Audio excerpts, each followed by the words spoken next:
You're listening to Little Green Cheese, episode 30.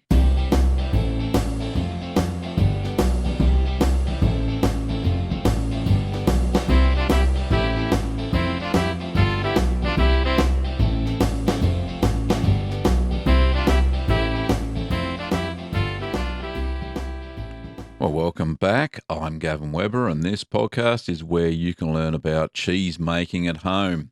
Well, my fellow curd nerds, we've reached the 30th episode, and I'm pretty excited about that. Thanks for everybody for listening so far, and hopefully you're enjoying the show as it's currently produced.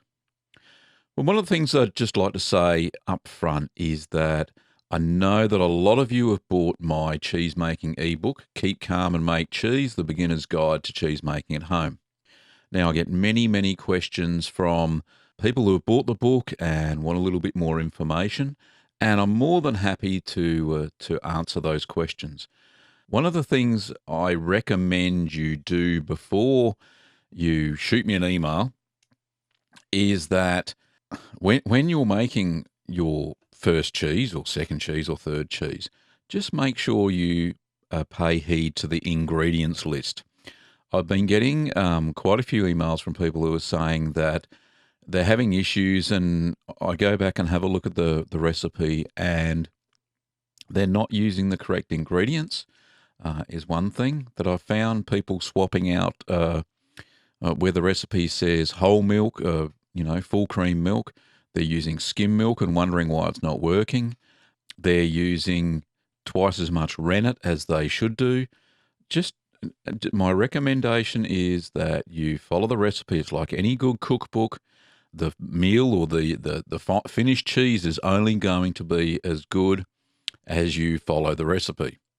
Now, the great thing about cheese making, and maybe it's just something that, I feel, is that you can follow the recipe pretty much to the letter and you will get a fairly similar cheese every single time. There's some variations depending on where you get the milk and stuff like that. But more often than not, you're going to get the same result. I certainly know that, I've made probably 5 or 6 of each cheese that I've made out of about the 27, 28 cheeses that I've made so far, different types. And I get consistent results. And where I don't, I know exactly what I did wrong. So when you do make your cheese from either my book or anybody else's book out there, cheese making book, don't forget to write down the steps you take. If you stirred a little bit longer, write it down how long that took. If you used a different type of a starter culture than was recommended in the recipe, then make sure you write that down, because you won't know 4 months out when the cheese has been matured what changed the taste from the last batch. Then you can just go back to your notes. Yes, I changed the culture. I used an M36 instead of an MO30 like the recipe mentioned, and it was a lot creamier or lighter or what have you. So don't forget to log what you're doing when you're making it. I highly recommend that. I still do. I've got a pad and paper there and I write down exactly what I've done. Most of the time I'll stick to the recipe, but if I want to try something a little bit different, then I write it down and then go and do it. And then that way I can record what differences I've made during the cheese making process that could possibly have an effect on the final result, the final cheese tasting. So there's just some words of advice there. I don't have a theme this week. We've got a few questions that we're going to get through. But first of all, on with the news.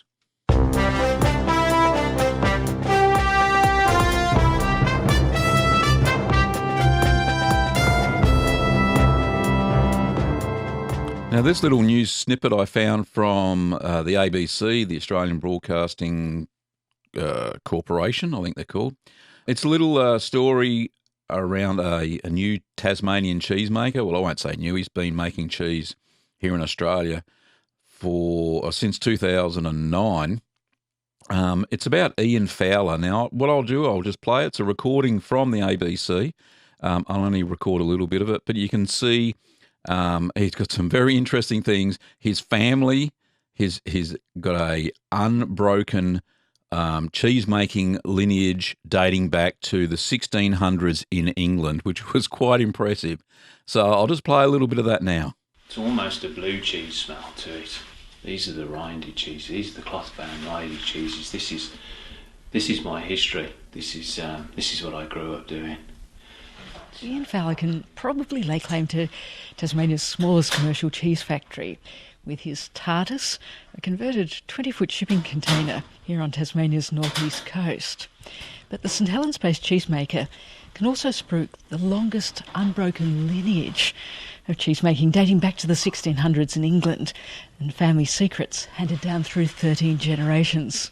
G'day, I'm Rose Grant, and here to discover how that pedigree isn't stopping Ian making some very original boutique cheese. Yeah, so my name's Ian Fowler. Yeah, I'm a 13th generation cheesemaker, all the way back to Rick and Grace, who were the Fools of Hope, who changed the name to the Fowlers back early 1600. Their surname was the Fools of Hope. The Fools of Hope they were, and I suppose we still are. So, yeah. And every generation has been involved in cheesemaking?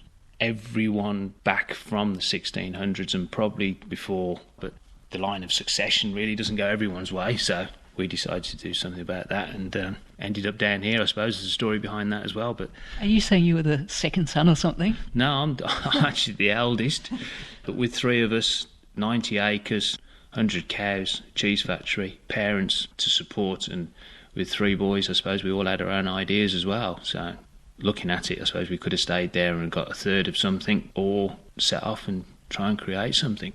So what was the opportunity you saw really so far around the other side of the world? We were looking to make the move. We were looking to break out in 2008. I think we came here for the first time, and we liked it. So we moved over in 2009. You know, you said you're looking to break out.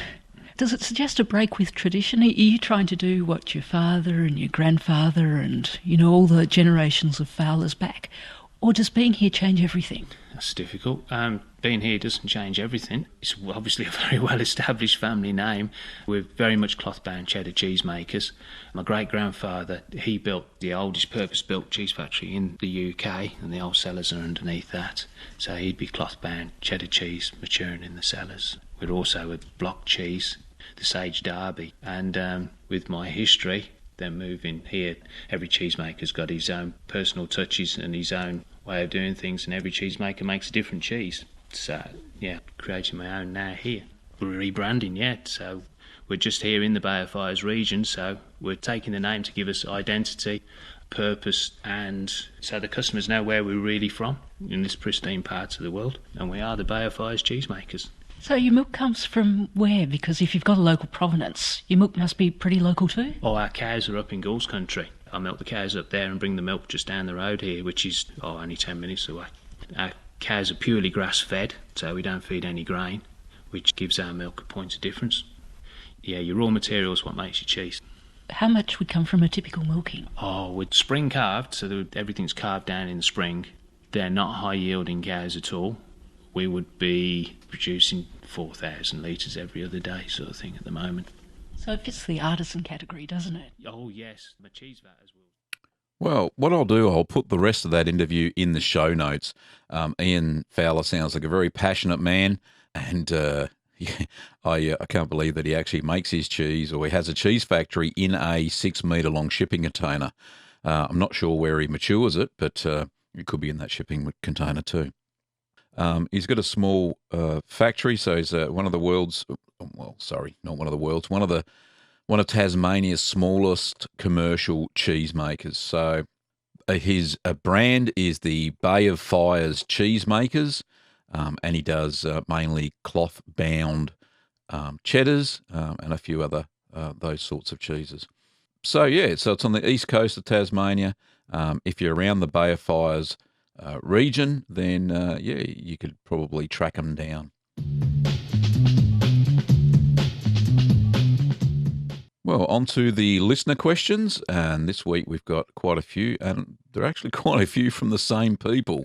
I think we might have some curd nerds out there starting off that, maybe having a few a few issues, but that's okay. That's what I'm here for, here to answer your questions. So the first one is from David. Doesn't say where David's from. David says, Gavin, I have your ebook and trying to make your cheddar cheese. I used skim milk and believe my temperatures were correct.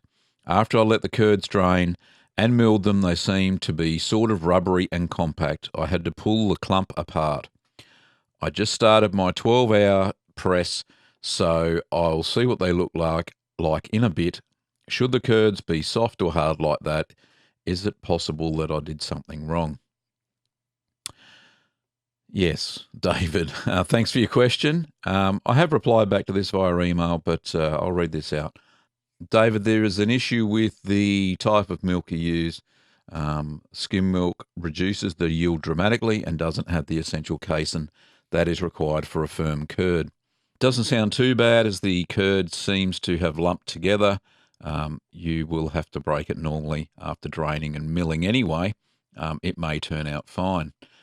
A little while later, David sends me another email and said, thanks, Gavin. I've been researching on the net and you are correct about the yield. It's about half my mold compared to yours in the video. One quick question. I have your instructions and some from Ricky Carroll, who's the cheese queen there in New England, USA. And her instructions has her pressing it for different times and pressures than yours. Does it really matter? It does make a difference in the final cheese. The recipe I use is a farmhouse cheddar. It's a rough and ready cheese that you hang for a while and then you press. You'll notice that there's no actual cheddaring process like there is with normal cheeses of the same sort of family like Wensleydale, proper cheddar, and a few others. There's quite a few cheeses that use the cheddaring process. Caerphilly is actually one that you use the cheddaring process as well. Farmhouse cheddar is usually pressed quite heavily. So, yeah, you will need a lot of pressure for at least 12 hours to press it. Now, David came back again and said, you can see from the picture, and I'll actually put the picture into the show notes. It looks very lumpy. It says it didn't turn out at all. Looks like cottage cheese lumped together. Not sure what I did wrong. I did use my sous vide supreme. I think that's a water oven or something like that. And temperatures are pretty much spot on. I checked the milk, and from what I can tell you, it was not ultra pasteurized, so it could just be the skim milk. The curds were cut half-inch and stirred during the 30 minutes as I increased the temperature from 90 Fahrenheit to 100 Fahrenheit. Thanks, David. Yes, I definitely think it is the skim milk because you've lost so much of the butterfat by using, probably skim milk is about 1%, sometimes even less than 1% butterfat, whereas the recipe calls for whole milk, which is between 3.5 and 4% butterfat. So, yeah, if you try that, David, then I think you'll have a lot more success. So I'll pop that in the show notes. Okay, the next question is from Connie, and Connie sent me some questions earlier on around her, I think it's a Jarlsberg. Yeah, she sent me a question about a Jarlsberg cheese that had a bit of a blue cheese smell to it. Not sure what episode I talked about it in, but what she's done, she sent me an update, which is fantastic. It says, hi, Gavin. As promised, I have an update on my blued Jarlsberg. I have been washing it daily with brine, but the blue cheese smell persists. I decided to cut it open, and to my great relief, it looks and tastes great. It's almost 5 weeks old and has been at room temperature for about 4 weeks. Now that it has holes, should I keep it at a cooler temperature? Well, thanks for the update, Connie. Really appreciate it. Your cheese does look lovely. I'll pop that photo in the show notes as well. My answer to your question is, I would vac pack it now, and I would, because I think you've cut it in half, so I'd vac pack it now, and I would mature it at the correct temperature for the rest of its maturation. I think it's about 4 months, but don't quote me on that. I haven't got my cheese book in front of me. But yeah, so maintain the right temperature. I think it's about 13 degrees. You can backpack it or you can wax it. It's up to you, and it will progress well. Obviously, the bits where you've cut it, it won't develop eyes any further, but the taste should be pretty good. It'll be a nice nutty flavour, just like all eye-developed cheeses. So good luck with that. And when it's all finished and you taste it, send us another update. That'll be fantastic. Oh, the next question is from, I've got a few. This is from Murray Granger, and I'm not sure where Murray's from. He doesn't say. Let me have a look. No, it doesn't say where he's from. He had a question for me. He says, hi, Gavin. How do you store, protect your Parmesan cheese for the 12 months until use? Wax, ? Vacuum seal, ? Open to the air, ? We are constantly battling surface mold. Thanks, Murray. And Murray's actually got another bit, which I'll read out in a minute. But anyway, the answer to Murray's question, and thanks for your question, Murray, is that I usually wax the Parmesan after about 3 weeks of maturing nakedly in the cheese fridge, and that you'll find that you need, after you remove the wax after the 12 months, there'll be a fine white crystals on the surface. This is normal, even for the massive wheels of cheese in Italy. I've also successfully vacuum sealed or vacuum packed a Romano, which is just a Parmesan made with full cream milk. Similar, the temperatures are a little bit different, but the flavour's almost the same. A little bit less bitey, but I have vacuum packed successfully a Romano for about 10 months, and the flavour was great. But I do recommend you wax the Parmesan because you're only making about 1 kilo. It will not hold its moisture that long. You'll end up with a brick that's no use to anybody, and it's even very hard to grate. So if you wax it, you'll find that the flavour will develop, and it will still have a rind because you've let it age nakedly or naturally for the first 3 weeks of its life. I hope that all works out, and drop us a line in about 12 months when you crack the Parmesan open. I dare say it's probably going to be a ripper of a cheese. Now, Murray also goes on to say that we have really enjoyed your web resources and have just made your sage and Wensleydale. We will try your Stilton, as our previous attempt had to be thrown out as it was an extremely unpleasant, strong ammonia smell after a 6-month-long battle with surface mold. All other cheeses made so far have been very successful.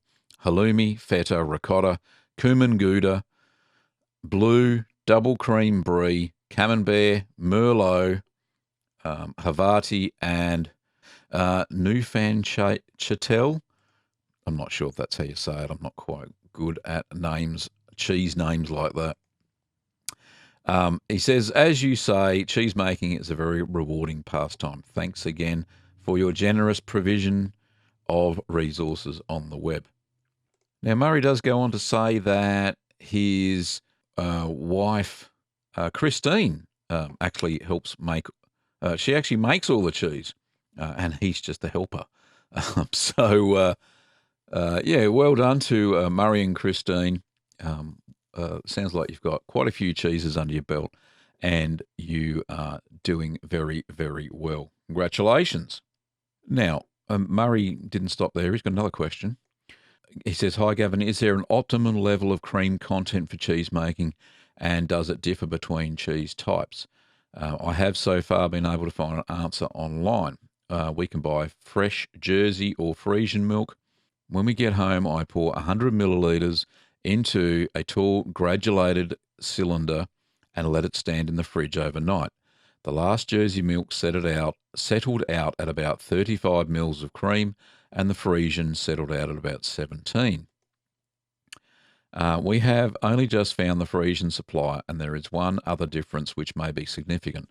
The milk is collected by the dairy company in the middle of the day, so although the farm vats are continuously stirred, I wonder if the Frisian milk collected from the bottom of the vat in the morning was less creamier, as it had all night for the cream to rise, whereas the Jersey milk, which was collected during the afternoon milking, had not had a chance to settle in the same way.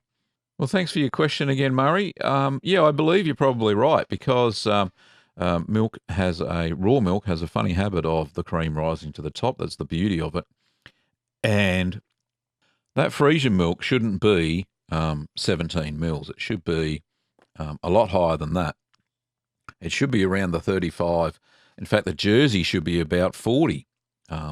So because it's 100 mils, you can work out percentages pretty easy. So it's come in that the Jersey milk should have a butterfat of around 4%, but what you've found, it looks like it's more 35%. It's quite amazing that you've got that much cream in your milk. But normally, Jersey cows will have a butterfat around 4, anything between 4 and 4.5, and that's really high. And that's why those types of cows are used in Switzerland for making those Swiss-type cheeses. They're very rich and creamy. And you'll find that Friesian or Holstein is the other name for a Friesian cow. Their butterfat's a bit lower. It's between 3.8 and 4. And it depends on the season. In spring, when they're on fresh grass, they will produce more cream. And in winter, if they're overwintered in a barn and they're fed straw and silage, then the amount of butterfat or cream in the milk is going to be a lot less. So hopefully that answers your question. I would do it a little bit more than just 100 mils, because when you pour it off the top, you're going to get more cream coming off the top anyway. So that may be why there is a higher percentage of cream in the milk, especially when you only pour it into a 100 mil cylinder, because when you pour it, the cream's going to come off first, which is what usually happens when you pour that. So, like I said, Jersey milk about 4 to about 4.5% butterfat, and Friesian or Holstein cows a little bit less, around 3.8 to 4. So that's the normal ratio. For those two animals, for those two types of cows, it doesn't really matter. Your cheese will turn out fairly the same. With the Jersey milk, it'll be a little bit richer. I know some of the cheeses I've made with pure Jersey milk that I've been able to get hold of, that, yes, certainly it is a very rich cheese, very nice as well, lovely on the palate. But most of the dairy milk we can buy around here in Victoria anyway is Holstein or Friesian, same thing, and still makes pretty good cheese, no problems at all. Now, the only recipes you've got to worry about is the ones that say use skim milk, like parmesan. You just got to make sure that it's about, I think in the recipe that I use, it's about 2% butterfat. And what I do there is I mix skim milk with whole milk at the right rate, at a 1-to-1 ratio. That's how I can manage to get it down to about 2% butterfat. And that makes a wicked parmesan. So I just cheat a little bit. I don't skim the milk myself, because normal skim milk's about 1%, sometimes lower. And normal whole milk that's legally sold is about 3.5% butterfat. So I mix the two together and I get about between 1.8 and 2% butterfat. And that's how I make the Parmesan cheese. So, yeah, it does make a bit of a difference. Not a heck of a lot between those two types of cows, but if the recipe calls for, say, skim milk, then make sure that you use that. And if the recipe calls for whole milk, then make sure you use that, because it just won't turn out the same. But congratulations on all your cheese making, Murray and Christine, who makes the cheese and Murray's the helper, or vice versa. I think you do it together.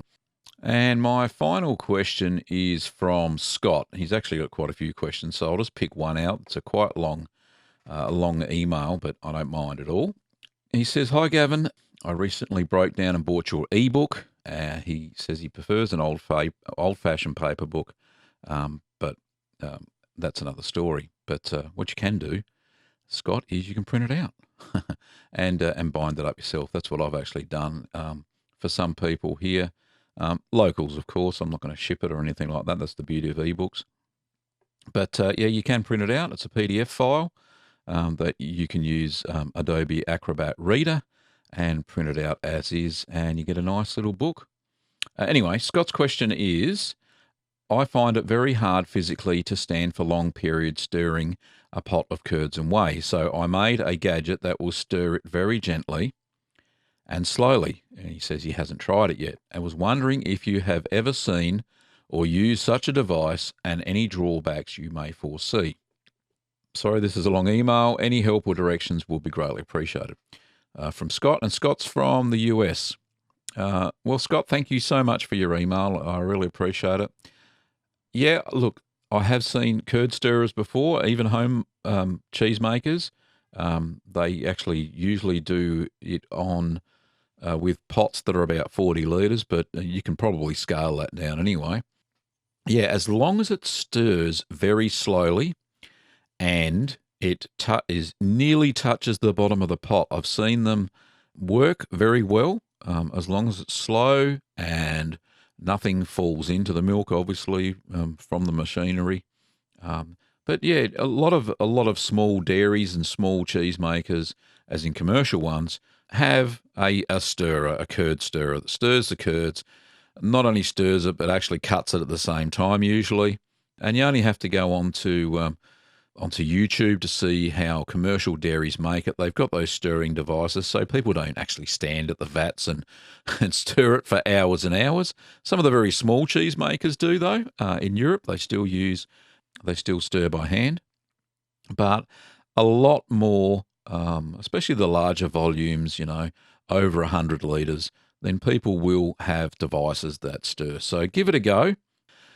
The only drawback I could see would be if it stirs it too fast. It should be gently, very slowly, just like you would if you were doing it physically yourself. And yeah, let it go for it. I don't think there'd be any problems. I'd check it every so often to make sure that the curds aren't clumping down the bottom. But yeah, kudos to you. If you've got a picture, that would be fantastic. Shoot that through, Scott, and I'll pop that up onto the into the show notes. Another podcast episode. I dare say all the listeners would love to have a look at that. So yeah, please send my pitch through. That'll be fantastic. Well, that's all we've got during this episode. Thank you very much for all of the people who have been leaving iTunes reviews. It's starting to push the show up in the leaderboard, I suppose, the iTunes leaderboard or charts, and more people are listening to the podcast. I really appreciate your help so far, and if you've got a chance and you haven't done so yet, pop over to iTunes if you've got an iTunes account. Leave a rating for the show and leave a little review. I love to hear it. Doesn't necessarily have to be a 5-star review. I'm not that vain. Any feedback would be fantastic and appreciated.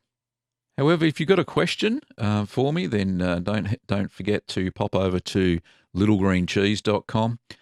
Over on the right-hand sidebar, there's a speak pipe widget where you can leave a voicemail, and any voicemail questions that you leave, I'll pop up on the show and answer, and that will be fantastic. Also, you can leave questions via email. You'll see that there is my email address to send through a question on the sidebar on the Little Green Cheese littlegreencheese.com.